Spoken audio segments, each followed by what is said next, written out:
Kebenaran memerdekakan hidup kami. Kami percaya firman-Mu memerdekakan, kami percaya firman-Mu memberikan pelita bagi kami. Kami sambut firman kehidupan hanya di dalam satu nama, Yesus Kristus Raja kami yang luar biasa, kami berdoa. Kita sama-sama katakan, amin. Haleluya. Silakan duduk. Shalom.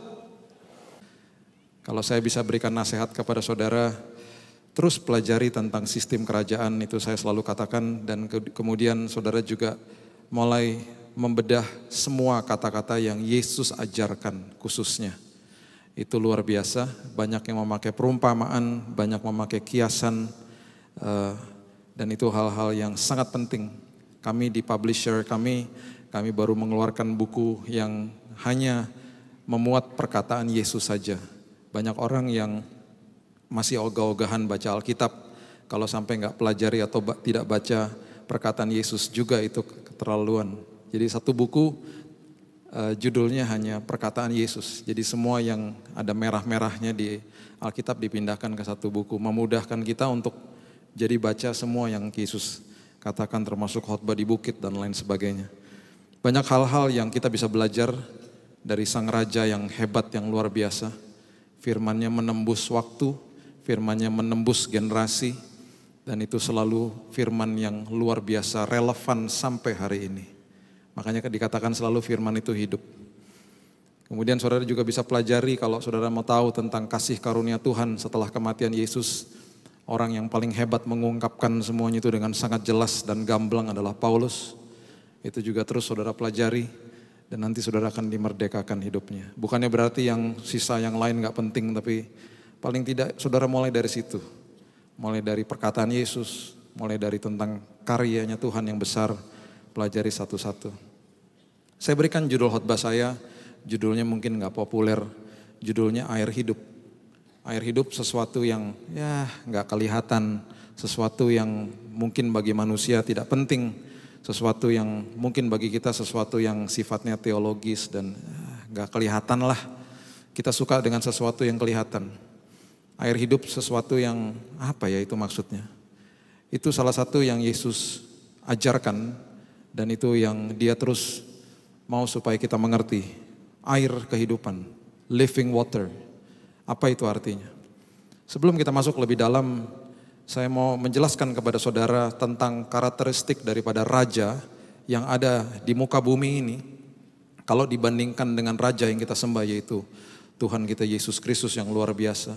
Khususnya di zaman kelahiran Yesus di bulan Desember ini, kalau saudara pelajari raja demi raja pada saat itu, di zaman kelahiran Yesus, mereka mempunyai nilai kehidupan itu berdasarkan dari materi mereka. Materi. Jadi apapun yang mereka kumpulkan itu adalah nilai dari hidup mereka. Mereka punya gudang dan mereka punya storehouse di mana mereka menyimpan harta mereka yang begitu banyak. Jadi nilai hidup mereka ditentukan dari harta mereka. Kemudian nilai hidup mereka ditentukan dari the palace atau istana mereka. Kemudian jumlah prajurit dan jumlah teritori yang mereka punya. Jadi itu adalah nilai-nilai dari mereka. Tapi yang paling utama, the core of values atau nilai dari hidup mereka adalah harta. Harta.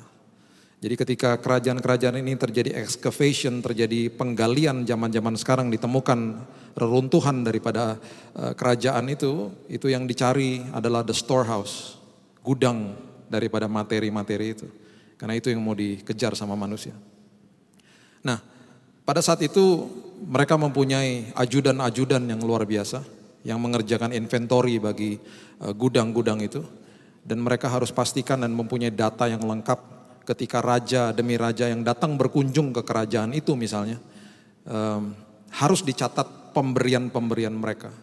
Supaya apa? Supaya nanti ketika mereka mengadakan kunjungan balasan, pemberian-pemberian yang sudah diberikan oleh raja-raja itu tidak dikembalikan. Salah-salah diambil, dibalikin ke sana, mereka nggak sadar bahwa itu adalah pemberian raja itu.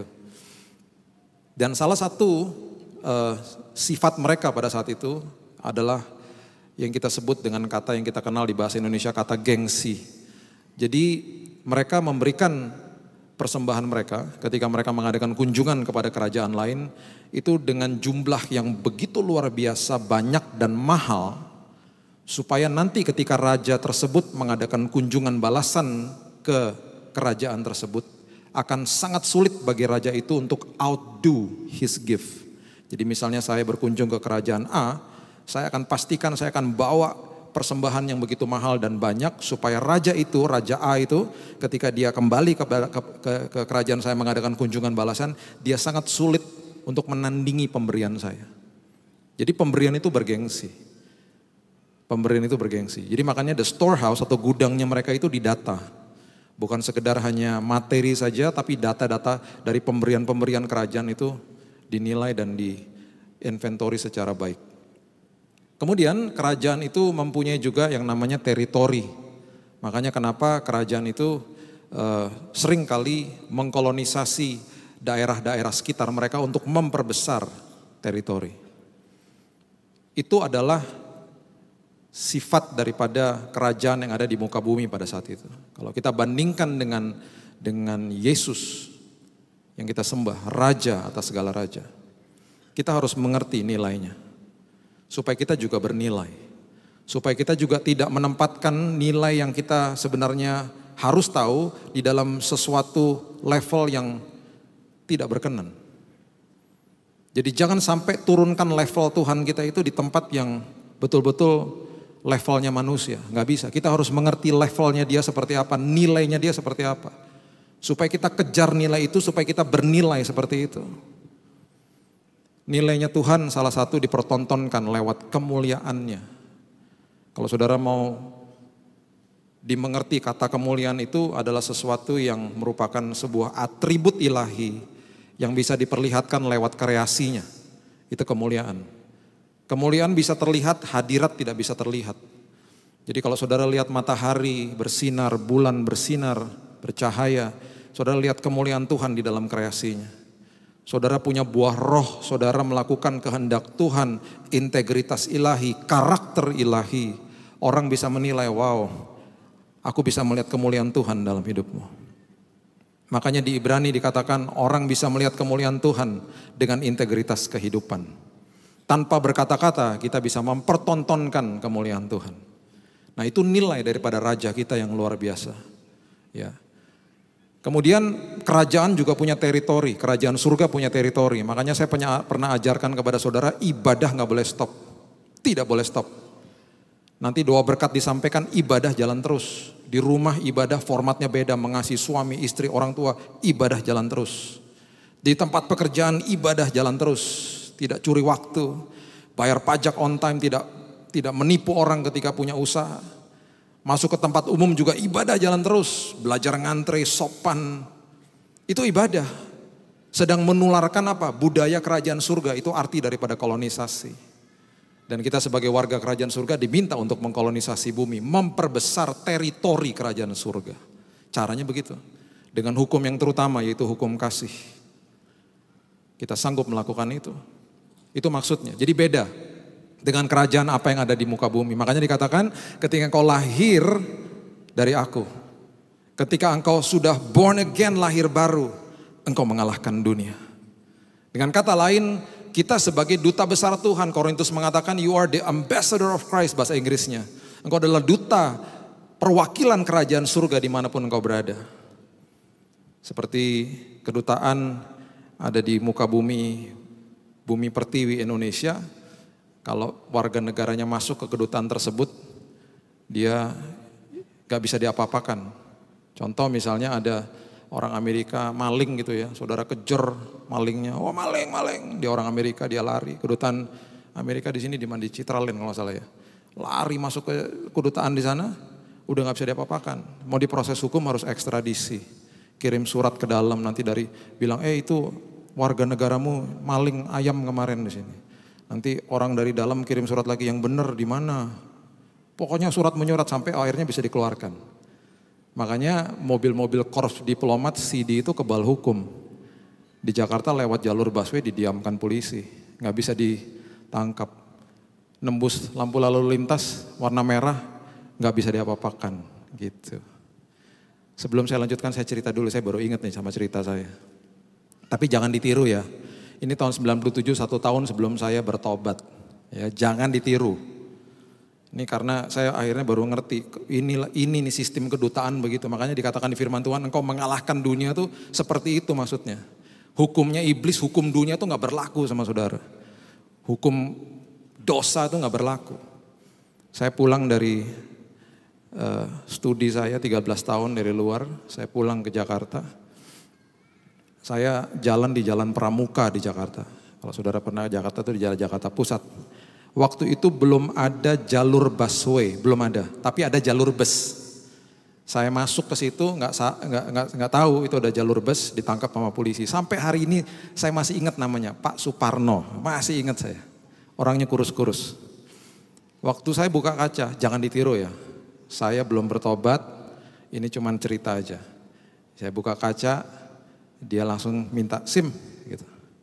Saya kasih SIM saya belum ngomong apa-apa loh, saya kasih SIM. Setelah 13 tahun SIM Indonesia saya nggak punya, saya punya SIM dari Oklahoma namanya, provinsi Oklahoma, Amerika. Ya. Nama panjang saya itu nggak ada bilinya, John Samuel William Lantang. Wah. Dia nggak ngeh itu kalau dia tahu Lantang ya itu orang Manado lah. Tapi dia lihat SIM-nya, terus SIM-nya SIM Amerika gitu. Tiba-tiba dia tanya gini, where you from? Wah, dari mana? Saya asal loh ngomong, ya ini setengah bohong setengah enggak. Ya saya baru pulang kan, jadi saya bilang Amerika, saya langsung gitu. Oh Amerika, gitu. Terus dia kasih tunjuk pelangnya, itu ada tandanya memang itu jalur bus. Jam 1 sampai jam 3 sore itu nggak boleh lewat situ kalau nggak salah gitulah. Dia kasih lihat saya dengan Inggris yang terbata-bata, dia bilang ini. 1 o'clock, 3 o'clock, no. Saya bingung pertamanya, no apa? Oh iya jalur bus. Saya bilang gini, sorry sir, I'm so sorry. Sorry. Terus dia bilang gini, der. Dalam hati saya, der tuh apa der? Oh maksudnya suruh ke sana, der. Saya lihat di sana di ujung situ ada kantor, ada pos polisi. Oh disuruh ke situ ya, woi saya ikutin. Saya ke sana, saya menepi, dia buka pintu mobil saya. Rada galak, out, katanya, wah, disuruh keluar. Saya ikutin, masuk duduk di pos polisi. Saya duduk di depan sini, ya, ini komandannya dia, ini Pak Suparno. SIM-nya dikasih ke komandan. Komandannya lihat, terus dia tanya gini, where do you work? Kerja di mana? Itu kalau di film kartun seperti ada bohlam lampu, itu kling, dapat ide gitu. Jangan diikutin ya. Saya asal ngomong loh. Asal aja ngomong. Dan bohong, ya bohong lah. Belum bertobat loh ya, jangan diikutin. Saya ngomong aja asal. US Embassy. Wah, kedutaan Amerika. Waktu saya bilang US Embassy, komandan lihat Pak Suparno. Pelotot-pelototan gini. Pak Suparno bingung. Komandan ngomong gini. Kamu tuh yang bener aja dong. Kalau nangkap orang asing begini, ditanya dulu kerja di mana. Kita nggak boleh nangkap orang dari kedutaan sembarangan. Siap komandan, siap. Saya kan ngerti dia ngomong apa. Tapi kan harus belaga nggak ngerti. Iya toh? Bayangin loh, udah saya ngerti dia ngomong apa, tiba-tiba saya rasa seperti di atas angin. Hebat juga ya, gue bohong-bohong bisa sampai seperti begini keadaannya nih. Wah jadi nahan-nahan ketawa tuh susah-susah juga, jadi gini-gini sendiri. Kamu tuh yang bener aja, gak bisa nangkap orang kayak gini. Ayo suruh pulang aja bapaknya. I'm so sorry sir, I'm so sorry. Ngomong gitu sama saya. Saya langsung bilang, it's okay. Saya bilang gitu, it's okay. Please go home, go. Dikasih SIM-nya suruh pulang. Pak Suparno berdiri, dia pegangin tangan saya sambil nunduk begini. I'm so sorry, okay, I'm so sorry. Diantar sampai ke mobil. Ditutupin pintunya sampai I'm so sorry, please go. Saya lagi mau ke rumah orang tua saya, mau makan Indomie, udah bertahun-tahun gak makan Indomie. Dia gak tahu. Sampai di rumah orang tua saya kan masih gak ngerti. Saya kasih tahu sama papa saya. Dia ketawa, dia bilang, luar biasa juga ya. Terus dia kasih tahu sama saya, memang gitu, kedutaan gak bisa ditangkap-tangkap sembarangan. Terus papa saya ngomong gini, tapi kok lucu ya, dia kok gak minta kartu identitas kamu yang kamu kerja di situ. Kok main percaya aja, berarti kamu meyakinkan katanya. Iya saya bilang gitu, gak dimintain loh, cuma berdasarkan SIM aja gitu. Di situ saya ngerti, oh kedutaan seperti itu. Makanya waktu saya baca firman, engkau adalah duta besar kerajaan surga. Oke. Walaupun saya ada di dalam dunia ini, hukumnya iblis gak berlaku sama saya. Makanya disebut aku lebih daripada pemenang. Dahsyat kita ini. Itu teritori, ya. Itu bicara soal teritori. Nah, pagi siang hari ini, saya mau bagikan kepada saudara cerita tentang orang Majus. Yang mungkin saudara gak pernah dengar. Semoga nanti setelah firman ini, saudara belajar firman dan juga belajar kebenaran. Ya, kita buka Matius pasal yang kedua. Ya, ayatnya yang pertama, ini adalah dokumentasi dari Alkitab saudara tentang orang Majus. Ya, orang Majus bahasa Inggrisnya disebut the Magis, atau disebut juga the wise men, disebut juga kings, dan terjemahan yang saya paling suka di Alkitab The Message ditulisnya the band of scholars, orang-orang yang sangat pandai, ya, orang-orang yang sangat pandai, raja yang sangat pandai dan kaya. Orang-orang Majus dari timur, ya. Ayat pertama Matius 2 dikatakan begini. Sesudah Yesus dilahirkan di Bethlehem di tanah Yudea pada zaman Raja Herodes, datanglah orang-orang Majus dari timur ke Yerusalem. Koreksi yang pertama, orang Majus gak pernah disebutnya 3. Disebutnya orang-orang Majus, pemberiannya 3. Orang Majusnya gak pernah disebut 3. Malahan ada beberapa tafsiran 6 malahan. Oke. Datang dari timur. Nah, kemana mereka datang? Mereka datang bertanya-tanya ke kerajaannya Herodes. Ya, jadi ayat 2 bertanya-tanya di manakah dia raja orang Yahudi yang baru dilahirkan itu. Kami telah melihat bintangnya di timur dan kami datang untuk menyembah dia. Perhatikan kebenaran ini. Orang Majus, band of scholars, the Magis, the wise men, kings. Ini mereka datang dari timur Yerusalem. Kalau saudara belajari peta pada saat itu, di daerah yang paling dekat adalah Bani Moab sama Bani Amon, daerah Jordania, Syria. Gak mungkin datang dari situ. Itu musuhnya Israel. Dan tidak ditemukan orang-orang pandai pintar di situ. Mereka adalah the savagers, dikatakan. Mereka pembunuh-pembunuh yang luar biasa. Sukanya perang. Timur itu lebih lagi ke timur sana. Kalau kita tarik lebih dalam lagi ke arah timur, itu ditemukan raja-raja yang sangat pandai, yang sangat luar biasa, dan elit dan bangsawan yang luar biasa pandai. Itu ada di daerah-daerah kira-kira Persia, Babilonia. Persia, Babilonia itu, Persia itu sekarang jadi Iran, Babilonia jadi Irak.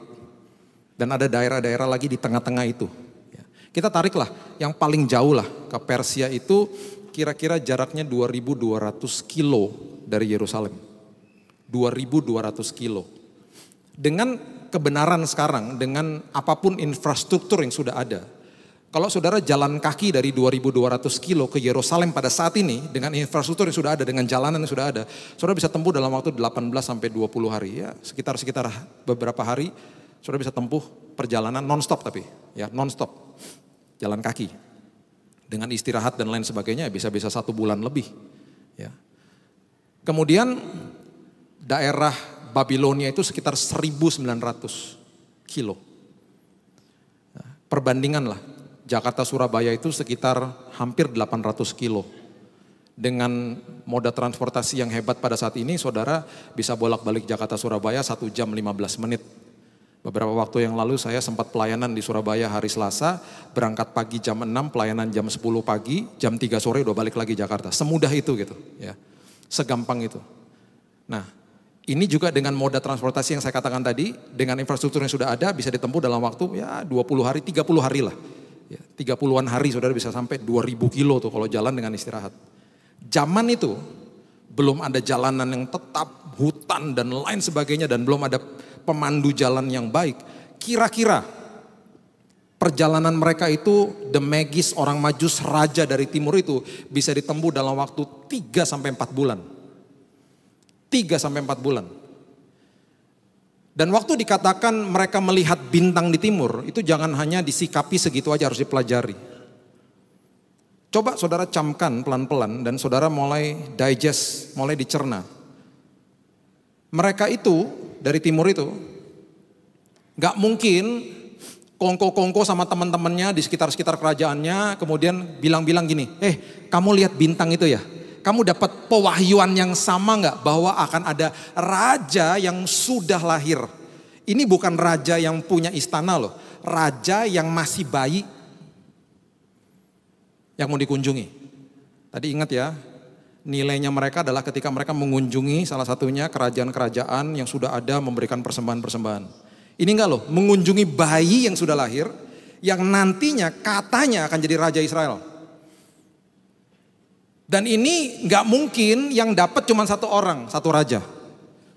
Terus mereka ngajak teman-temannya, gitu. Nggak mungkin. Ini pasti beberapa daripada mereka berjumpa, nah yang namanya divine encounter, berjumpa dengan Tuhan di timur. Sampai pasti mereka meeting. Karena nggak semudah itu, nggak mungkin mereka bilang begini, kayaknya tuh bintang kayaknya ada raja mau lahir di timur tuh, raja-raja Israel, raja Israel. Seru juga ya ke Yerusalem. Berapa lama ke Yerusalem? Ya kira-kira 4 bulan naik onta. Yuk, nggak mungkin. Seru juga ya, yuk, nggak mungkin. Sekarang kita bisa gini, Jakarta yuk, besok, oke, gampang. Keperluan mendadak sekarang pun saudara habis ibadah mau ke Juanda, pasti ada tiket. Semudah itu, dulu nggak gitu. Dan kalau mereka traveling, catat ini, kalau mereka traveling, satu raja itu ajudannya bisa paling sedikit zaman itu ya, 40 orang. Kenapa 40? Karena ada beberapa grup yang tugasnya untuk in charge sama pemberian. Karena mereka akan membawa pemberian yang begitu banyak. Kan nilainya mereka di situ. Kemudian ada satu grup lagi yang betul-betul in charge sama onta-ontanya, makanannya di mana dan lain sebagainya. Ada satu grup lagi yang tugasnya bawa tenda dan perlengkapan makanan dan semua yang namanya accommodation and lodging. Karena mereka akan stop di tengah jalan, mereka akan buka tenda, mereka akan bermalam. Jadi satu raja itu ajudannya bisa 40. Koreksi yang kedua. Ketua drama Natal, kalau scene-nya orang Majus. Oke lah kita sama angka 3 oke.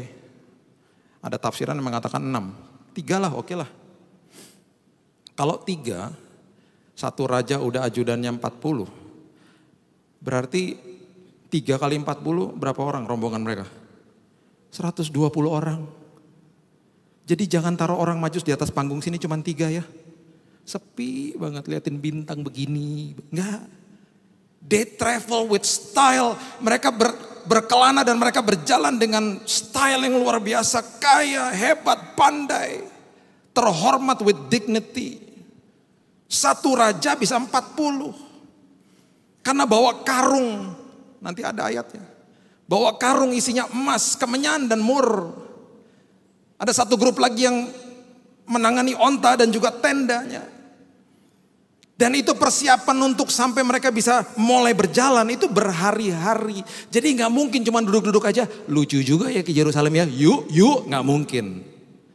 Kalau mereka nggak berjumpa secara ilahi pada saat itu dan beberapa mereka mengalami pengalaman yang sama, gak mungkin mereka ke Yerusalem. Tidak mungkin. Dan Alkitab mencatat sampai di Yerusalem pun mereka juga gak tahu harus kemana. Karena mereka cuma diarahkan pergi ke daerah situ aja. Karena bintangnya juga gak ikut. Itu koreksi yang ketiga. Bintangnya nggak ikut, baru ada lagi nanti di Yerusalem. Jadi jangan waktu mereka lagi datang, lagi berjalan ke tempatnya Herodes, bintangnya ngikut. Ya, salah. Nggak ada, bintangnya nggak ikut. Makanya ini yang dikatakan. Coba ya baca lagi ya, Matius 2. Ayatnya yang kedua, coba lihat lagi. Perhatikan baik-baik. Ini udah sampai di tempatnya Herodes ya, setelah 4 bulan perjalanan ya. Mereka bertanya-tanya, mereka mengunjungi raja lokal. Ya raja lokal yang ada di tempat itu saat itu ya Herodes yang punya istana. Mereka mau bertanya, di mana nih raja yang baru dilahirkan? Ditanya, di manakah dia raja orang Yahudi yang baru dilahirkan? Kami telah melihat bintangnya di timur. Bintangnya nggak ikut. Bintangnya di timur dan kami datang untuk menyembah dia. Seperti bintang yang kami lihat di timur, kami datang kami mau cek nih sama raja. Ada nggak bayi yang baru lahir yang nantinya akan jadi raja? Bingunglah Herodes. Hah? Bayi lahir mau jadi raja. Makanya ayat 3 berbunyi begini. Ketika Raja Herodes mendengar hal itu, terkejutlah ia beserta seluruh Yerusalem. Rakyat yang ada di situ, di sekitar situ juga terkejut. Raja. Apa yang dilakukan Herodes? Dia panggil ahli Taurat. Dia panggil ahli Taurat, ayat 4 dikatakan begini. Maka dikumpulkannya semua imam kepala dan ahli Taurat bangsa Yahudi, lalu diminta keterangan dari mereka di mana Mesias akan dilahirkan. Dengan kata lain dia katakan begini, pandai juga nih Herodes. Kumpulkan tuh ahli-ahli Taurat. Berarti dia sudah tahu memang ini banyak-banyak nubuatan sudah pernah terjadi. Coba kamu buka itu kitab-kitab Taurat.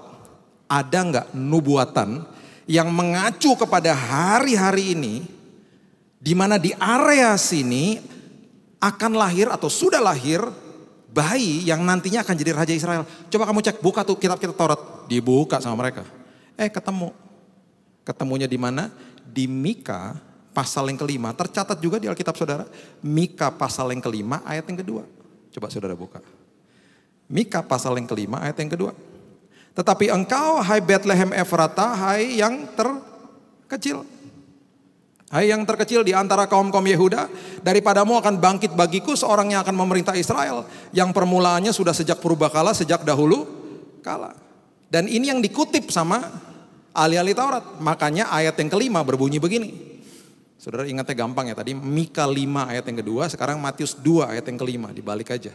Ayat yang kelima mengatakan begini, mereka berkata kepadanya, di Bethlehem di tanah Yudea, karena demikian ada tertulis dalam kitab Nabi. Ini buktinya ada tertulis dalam kitab Nabi. Dan engkau Bethlehem, dikutip ayat itu. Tanah Yehuda, engkau sekali-sekali bukanlah yang terkecil di antara mereka yang memerintah Yehuda, karena daripadamu akan bangkit seorang pemimpin yang akan menggembalakan umatku Israel. Saudara bisa bayangkan gak ya? Orang-orang Majus ini dengan rombongannya, waktu mereka datang ke istana Herodes, kan mau cross check. Bener gak sih kami setelah 4 bulan capek-capek traveling, bener gak perjumpaan kami dengan Tuhan? Dan katanya akan ada bayi lahir, bener gak sih? Itu waktu Herodes lagi panggil ahli Taurat untuk membuka kitab Taurat, itu mereka pasti tegangnya luar biasa. Pasti lihat-lihatan, tegang, bener gak ya? Bener gak ya?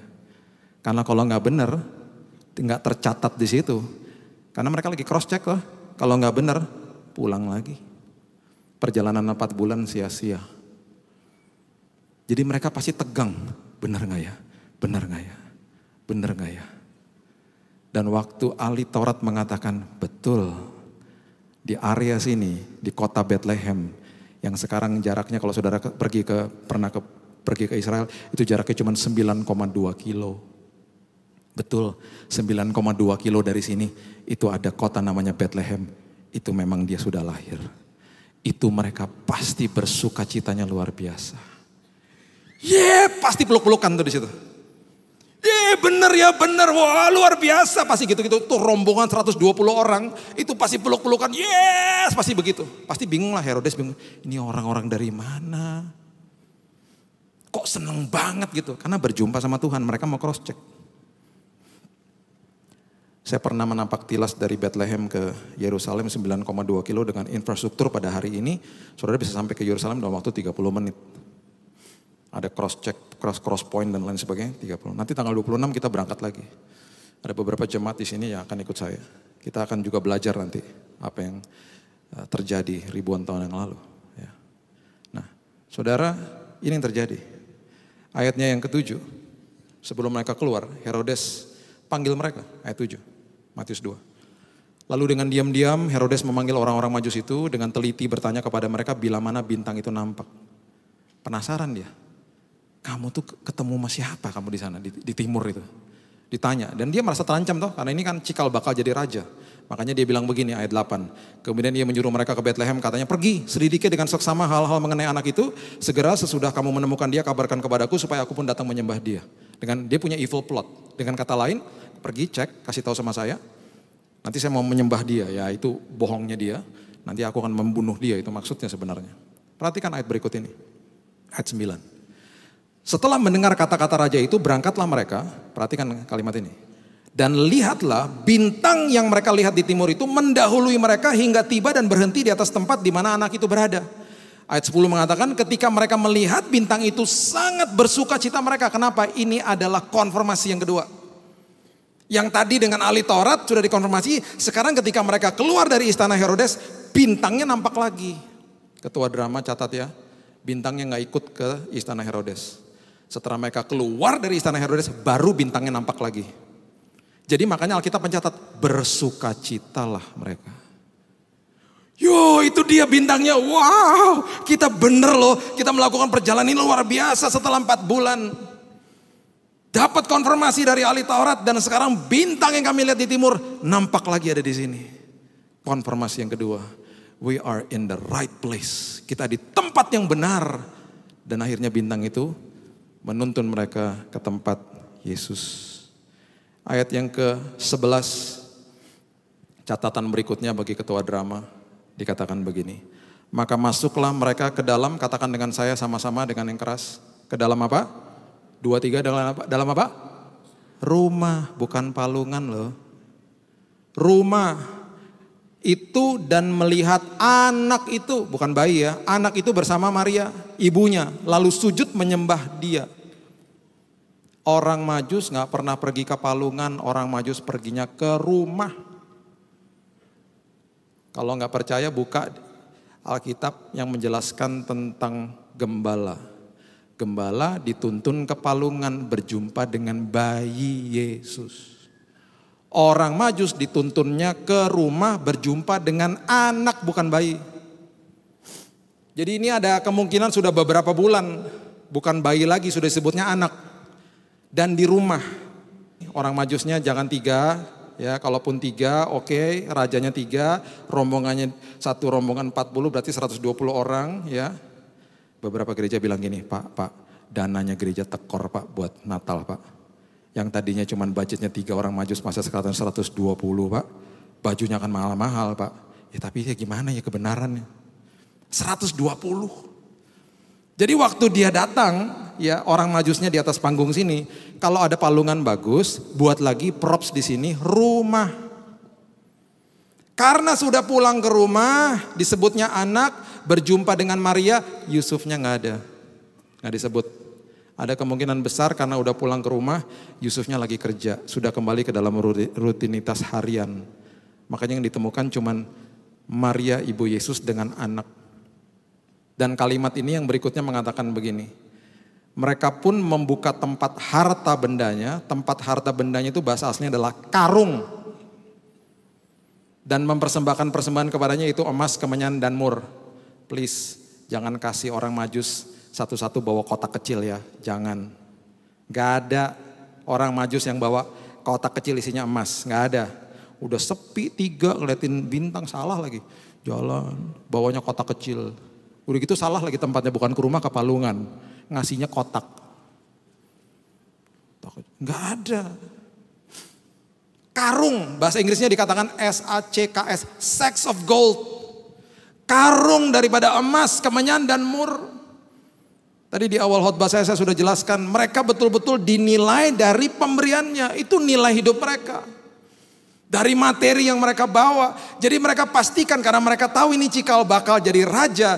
Mereka pastikan bahwa pemberian yang begitu banyak supaya apa? Supaya nanti ketika Yesus tumbuh besar.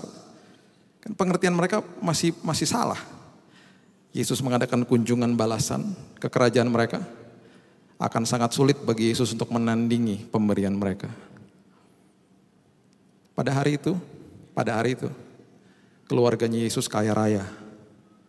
Pada hari itu keluarganya Yesus kaya raya secara materi.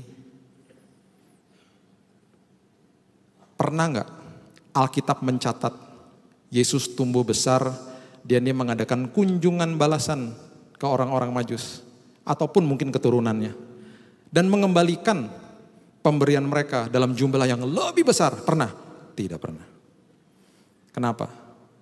Itu yang saya maksudkan dengan the living water, air hidup. Yang mereka dapatkan adalah perjumpaan dengan Tuhan, bukan materi. Dan seringkali perjumpaan dengan Tuhan, atau yang saya sebut dengan air hidup, itu bagi manusia hal yang sekunder karena gak kelihatan. Apa sih air hidup? Pewahyuan, hikmat, perjumpaan ilahi, karakter ilahi, integritas ilahi, kekudusan, iman, damai sejahtera, sukacita. Kelihatan? Gak kelihatan. Karena gak kelihatan, seringkali kita pikir itu hal sekunder. Yang kita pikir primer pemberian daripada kerajaan surga, hal-hal yang terlihat. Materi, jabatan, status, terlihat.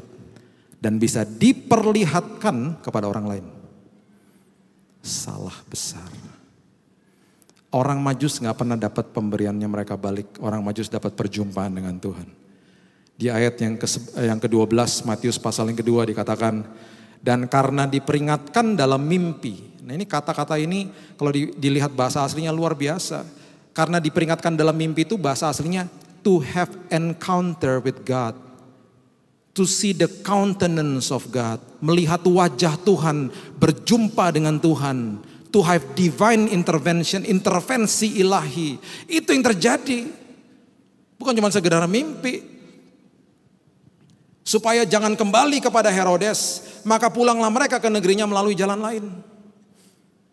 Orang Majus tidak pernah dapat materi balik. Orang Majus mendapatkan perjumpaan dengan Tuhan. Perjumpaan di awal di timur, konfirmasi di Yerusalem, dan perjumpaan akhir di Bethlehem. Kalau mereka datang bukan orang percaya, mereka pulang menjadi orang percaya. Itu yang mereka dapatkan. Yohanes pasalnya yang keempat, ayatnya yang ke-7 mengatakan begini. Maka datanglah seorang perempuan Samaria hendak menimba air, kata Yesus kepadanya, berilah aku minum. Ayat 9.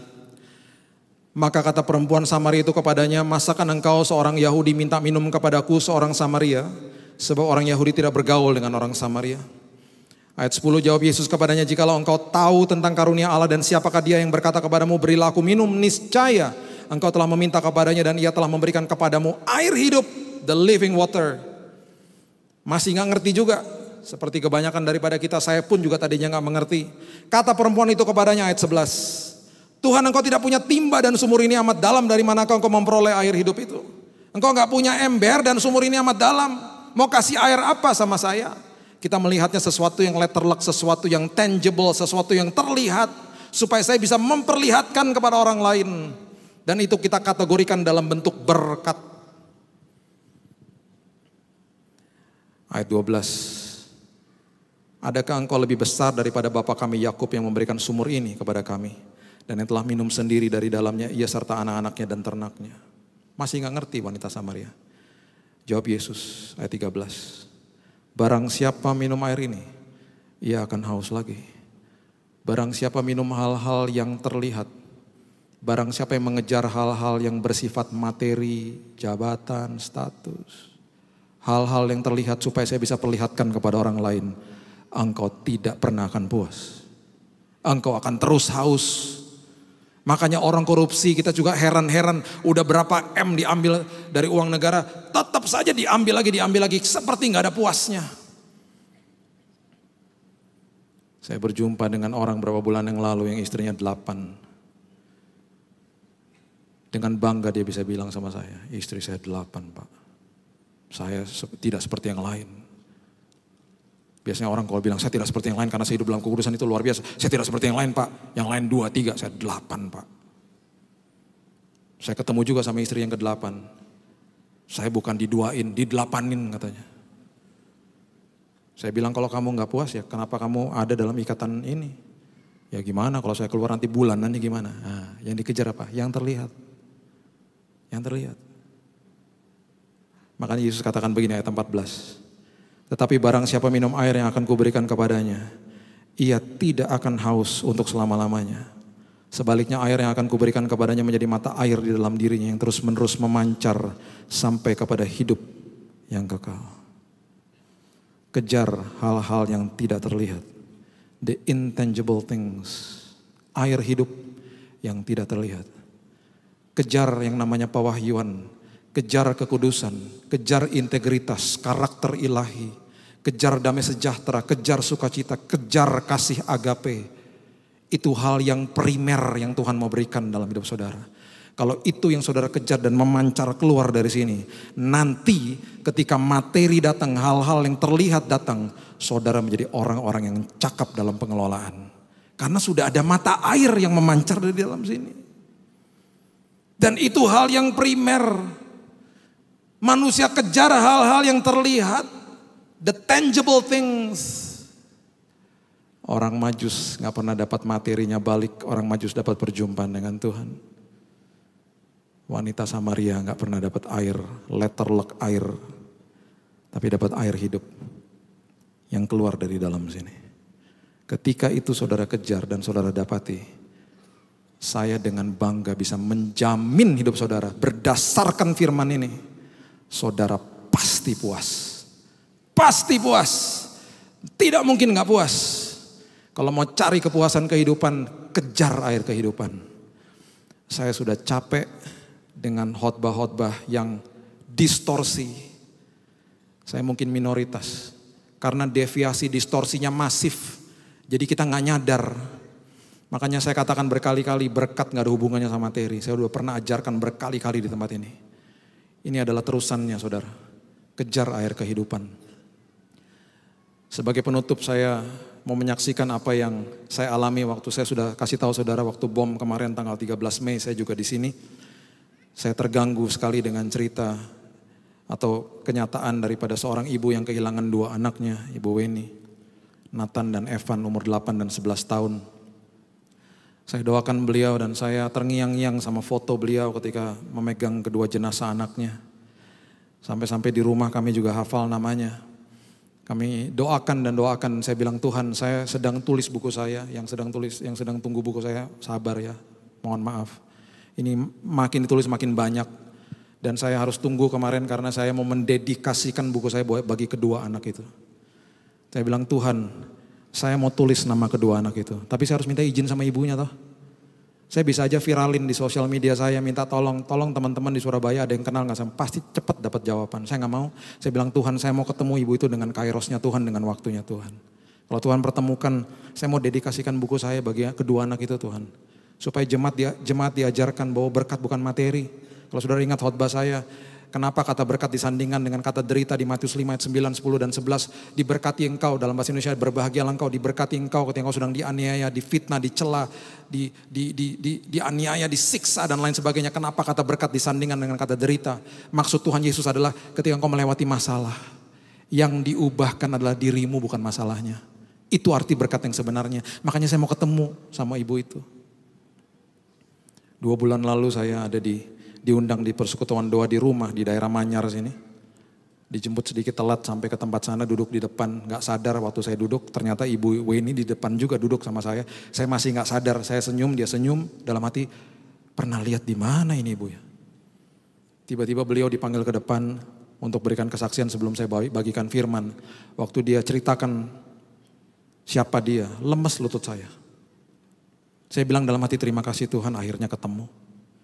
Ada 3 statement, kalimat yang saya gak pernah lupa dia katakan. Di hari ketiga, saya lepaskan pengampunan. Kalimat kedua dia katakan, saya tidak pernah kecewa sama Tuhan. Kalimat ketiga dia katakan, ketika saya antar kedua anak saya ke pemakaman, bagi saya itu adalah rumah baru mereka. Nangis saya, nangis. Saya gak bisa khotbah. Berapa menit pertama saya gak bisa khotbah. Saya bilang ngapain lagi saya khotbah Bu? Ibu sudah khotbah luar biasa, itu kesaksian hidup. Orang selalu pikir bahwa berkat materi itu yang dikejar. Ibu ngalami berkat Tuhan yang luar biasa. Kenapa? Karena masalah ibu gak pernah selesai. Anak itu gak pernah kembali ke dalam pangkuan ibu. Tapi justru dalam permasalahan ini, ibu yang diubahkan Tuhan. Itu arti berkat yang sebenarnya Bu. That's the living water, itu air hidup yang keluar memancar. Ibu ngomong sedikit aja saya bisa nangis Bu. Karena ada air kehidupan yang memancar dari kehidupan ibu. Hal-hal yang tidak terlihat. The intangible things. Saya minta izin Bu. Boleh saya tulis nama anak ibu? Boleh Pak. Saya minta nama lengkapnya Bu ya.